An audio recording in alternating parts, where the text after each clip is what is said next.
ನಾವು ಪಟ್ಟಾಧಿಕಾರನೂ ಮಾಡಿದೆವು. ಪಟ್ಟಾಧಿಕಾರ ಮಾಡಿದ್ರೂ 3 ದಿನ ಕಾರ್ಯಕ್ರಮ ಇತ್ತು. ಆದರೆ ಈ ಸಲ ವಿಶೇಷ ಏನಂತಪ್ಪ ಅಂದರೆ 1 ತಿಂಗಳು ಪ್ರಸಾದ ಇತ್ತು ಸಲ. ಆಗ 3ನೇ ದಿನ ಇತ್ತು, 3 ದಿನದಾಗ ಅದನ್ನೆಲ್ಲ ತಯಾರಿ ಮಾಡಿದೆವು 4 ದಿನದಾಗೆ. ಆದರೆ ಈ ಸಲ ವಿಶೇಷ ಏನಂತಂದರೆ ಈ ಸಲ ದಾಸೋಹ ಭಾಳ ಹೊತ್ತು ಕೊಟ್ಟು ಎಲ್ಲರೂ ಪ್ರಸಾದ ಮಾಡಬೇಕು ಅಂತ. ಯಾಕೆ ಆಯ್ತಂದ್ರೆ ಅಮೃತ ಉದ್ಘಾಟನೆ ಹಂಗಾಗಿತ್ತು. ಉದ್ಘಾಟನೆ ನಮ್ಮ ಯಾರು ಶಾರದಾ ಹೋಟೆಲ್ ಬಾಬುರವರು ಅವರು ದಾಸ ನಡೆಸ್ಕೊಟ್ರು. ಆಗೊಂದು 20,000 30,000 ಸಂಖ್ಯೆ ಬಂದಿತ್ತು. ಭಕ್ತರೆಲ್ಲರೂ ಬಂದಿದ್ರು.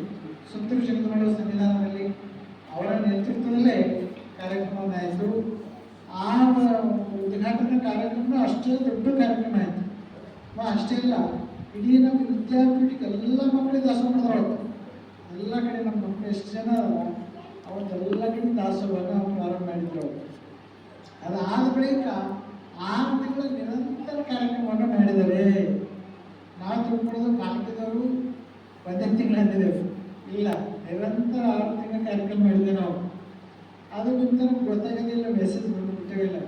ಅಂದರೆ ಮಕ್ಕಳಿಗಾಗಿ ನಾವೆಲ್ಲ ಸಂಸ್ಕೃತಿ ಕಾರ್ಯಕ್ರಮಗಳನ್ನು ಮಾಡಿದ್ದೇವೆ. ಹಾಗಾಗಿ ಚಿತ್ರದಲ್ಲಿ ಕಲೆಯನ್ನು ಮಾಡಿದ್ದೇವೆ ನಾವು. ಅಪೂರ್ವ ಚಿತ್ರ ಹಿಡಿಸೋದು. ಆಮೇಲೆ ವೇಷಭೂಷಣ ಮಾಡಿದೆವು. ನೀವು ವಿಡಿಯೋದಲ್ಲಿ ನೋಡಿದ್ರೆ ಕ್ಲಿಪ್ಗಳು ಸಣ್ಣ ಮಕ್ಕಳು ಎಷ್ಟು ಅದ್ಭುತ ಆ್ಯಕ್ಷನ್ ಮಾಡಿದ್ರು. ಅವರಾದ ಒಂದು ಹುಡುಗ ಎಲ್ಲಕ್ಕೂ ಫಸ್ಟ್ ಬಂದಿದ್ದಾವ. ಸೇಮ್ ಅಪ್ಪು ಕ್ಲಾಸಿಗೆ ಎಂಟ್ರಿ ಹೆಂಗೆ ಕೊಡ್ತಾರೆ, ಅವರು ವಿಚಾರಣೆ ಹೆಂಗೆ ಮಾಡ್ತಾರೆ. ಅದು ಸಣ್ಣ ಹುಡುಗಿದ್ದಾವೆ, 1ನೇ ಕ್ಲಾಸಿಗೆ ಹೋಗನೆ. ಅದನ್ನು ಅಷ್ಟು ಅದ್ಭುತ ಮಾಡಿದೆ. ವಿಡಿಯೋದಾಗ ಭಾಳ ವೈರಲ್ ಆಗಿತ್ತು. ಎಲ್ಲ ಕಡೆ ಭಾಳ ಫೋನ್ಗಳು ಬಂದವು. ಏನು ಸೇಮ್ ಅಂತರಂಗ ಮೇಲೆ ಹೋಗ್ಬೇಕಂತ. ಅಂದರೆ ಅಪ್ಪು ಎಲ್ಲ ಥರದ ವಚನ ಗಾಯನ, ವಚನ ನೃತ್ಯ, ಪ್ರಬಂಧ ಇಂಥವೆಲ್ಲವೂ ಮಾಡಿದರು. ರಂಗೋಲಿ ಸ್ಪರ್ಧೆ ಮತ್ತು ಆಟಗಳ ಸ್ಪರ್ಧೆ ಇವೆಲ್ಲ ಕಾರ್ಯಕ್ರಮಗಳನ್ನು ಮಾಡಿದ್ದೀವಿ. ಹಾಗಾಗಿ ಅಷ್ಟೆಲ್ಲ ಕಾರ್ಯಕ್ರಮ ಆದ ಬಳಿಕ ಲಾಸ್ಟ್ ಕಾರ್ಯಕ್ರಮ ಏಪ್ರಿಲ್ 1ರಿಂದ ಇಲ್ಲಿ ವಿಶೇಷ ಕಾರ್ಯಕ್ರಮಗಳನ್ನು ಮಾತ್ರ ಈ ಬಾಲಿಕೆಯಲ್ಲಿ ಪ್ರಾರಂಭಗೊಳ್ಳಾಯಿತು. ಅದರ ಜೊತೆಗೆ ಮತ್ತು ನಿರಂತರ ದಾಸೋಹವನ್ನು ಭಾಳ ಅಚ್ಚುಕಟ್ಟದಿಂದ 1 ದಿನ 2 ದಿನ ಅಂದರೆ ಎಲ್ಲರೂ ಬರ್ತಾರೆ.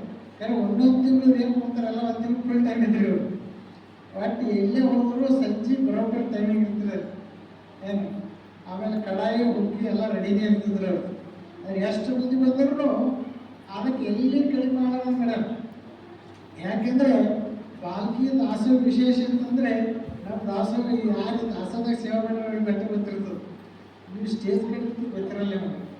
ಕರೆ ಇಲ್ಲಿ ಎಷ್ಟು ಕಂಟ್ರೋಲ್ ಮಾಡಬೇಕು. 5 ನಿಮಿಷಕ್ಕೆ 3-4 ನಿಮ್ಗೆ ಬೊಗಡ್ಗಳು ತೆಗಿಬೇಕೈತಿ. ಬೊಗಡ್ಗಳು ಅಷ್ಟು ಸ್ಪೀಡ್ ತೆಗಿಬೇಕು. ಆದರೂ ಜನಕ್ಕೆ ರೀಚ್ ಮಾಡಬೇಕಾಗ್ತದೆ.